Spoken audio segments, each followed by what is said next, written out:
everybody, you're all very welcome back to today's lesson. I hope you all get on alright with the scale, with the low octave and the high octave.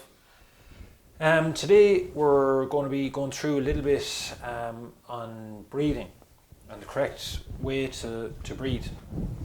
So we're not going to be doing much with the flute as such in today's lesson. So as you'll remember from the earlier lessons, I spoke about posture, and really important to be sitting up straight, 2 feet on the ground and your back up against the back of the chair. Or if you're on a stool, that you're sitting up straight and that you have a nice straight back. Also, you'll remember that I remind you not to put the flute, rest the flute on your shoulder, that you have it up like this, and you bring the flute, you use your arms to bring the flute up to you rather than you bring your neck down to meet the flute. And for that reason is, as I said, back pain and aches and pains that can be avoided.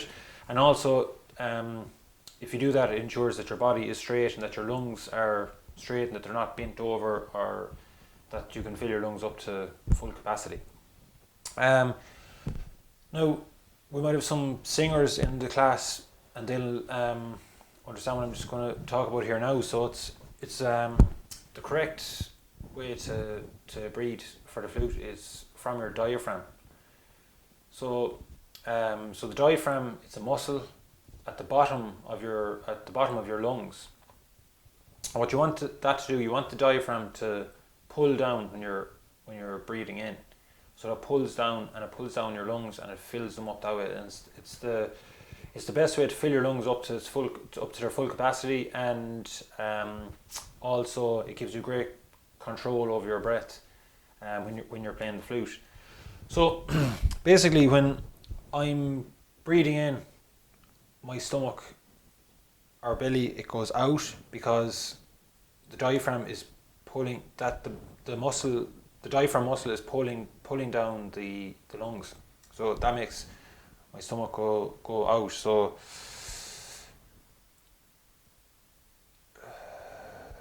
and when you breathe out, when you exhale, your stomach is going to go in because your lungs are emptying. So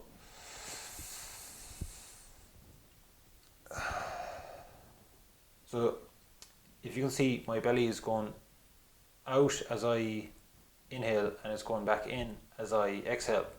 So sometimes if you told someone to take big massive breaths, they'd think if you breathe from up here, if you breathe up here and fill up your lungs like that, they think that's the best way to fill up your lungs, but it's not, because you actually haven't the same air in your lungs than if you use your diaphragm to take in the air. A really good way to see, it takes a bit of practice as well. You have to kind of train your diaphragm to breathe that way, or train your lungs to breathe from your diaphragm. So a good way to do it is if you lie out on the ground and place a book on your stomach, and if you can make the book go up and down. So if you can use that muscle to bring the book up when you inhale and back down when you exhale. So that gives you, so if you can breathe from your diaphragm, it gives you great control over your breath, and also gives you great power on your tone, because your lungs are to their full capacity, and it's good training it's the best way for your lungs to fill up to their full capacity. So I'd class that as really important to start off with the correct breathing technique, because it's harder to break kind of bad habits in as you go on and learn.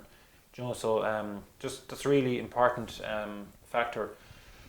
So like I said, if you lie out on the ground with the book on your stomach and kind of watch the book, make sure that try and get the book to go up and down. So up as you're inhaling, and then it goes back down when you're exhaling. So we'll leave it there, and best of luck with that, and we'll see you all next week, and we'll start little tune with the next class. Okay, so thanks very much, and talk to you then.